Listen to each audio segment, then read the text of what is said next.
नमस्कार,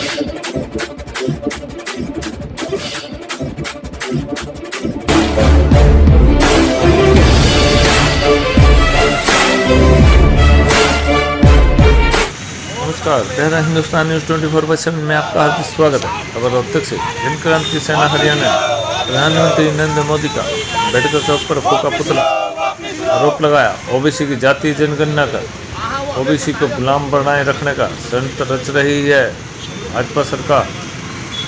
3 कृषि काले कानून बनाकर कमजोर तबकों में 12 घंटे के लिए सस्ते मजदूर पैदा करने का षड्यंत्र रच रही है मोदी सरकार।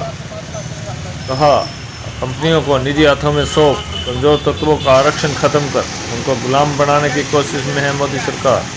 जन क्रांति सेना हरियाणा ने रोहतक के अम्बेडकर चौक पर भाजपा और प्रधानमंत्री नरेंद्र मोदी के खिलाफ जोरदार प्रदर्शन किया, उनका पुतला फूका। अधिकारियों ने कहा, 90 वर्षों से ओबीसी की जातीय जनगणना कर ओबीसी को गुलाम बनाए रखने का मोदी सरकार षड्यंत्र रच रही है। प्रदर्शनकारियों का कहना था, किसान विरोधी जो 3 कृषि कानून बनाए गए हैं वह किसानों को कमजोर करने का षड्यंत्र है।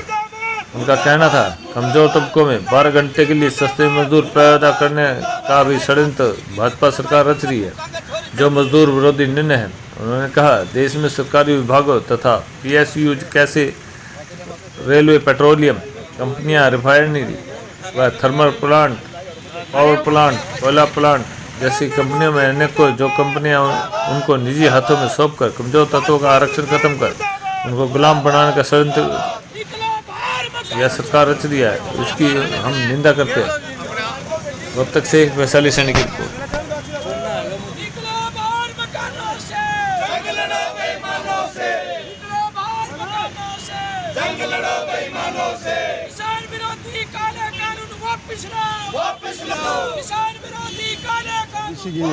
क्रांतिवीर सेना के बैनर के तले जो ये हमने कार्यक्रम में नरेंद्र मोदी जो भारत सरकार में प्रधानमंत्री है उनका पुतला फूका गया, और हम इस विषय पे इकट्ठा हुए हैं कि हमारी मांग है कि ओबीसी की जातीय जनगणना की जाए इस देश में, क्योंकि जातीय जनगणना होगी तो उनके पॉपुलेशन के हिसाब से उनका ये पता लगेगा कि उनको प्रतिनिधित्व कितना इस देश के अंदर मिला है, चाहे वो कोई भी नौकरियां हैं।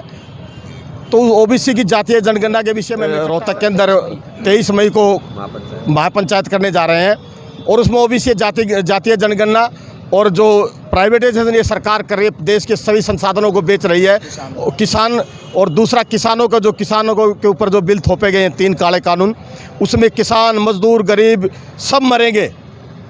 उनको बचाने के लिए क्रांतिवीर सेना के बैनर के तले हम जितने भी कार्यक्रम अब इस देश में, इस प्रदेश में, उस बैनर के माध्यम से हम इस भारत सरकार और हरियाणा सरकार का विरोध करेंगे और अपने अधिकारों के लिए अपने लोगों को प्रेरित करेंगे।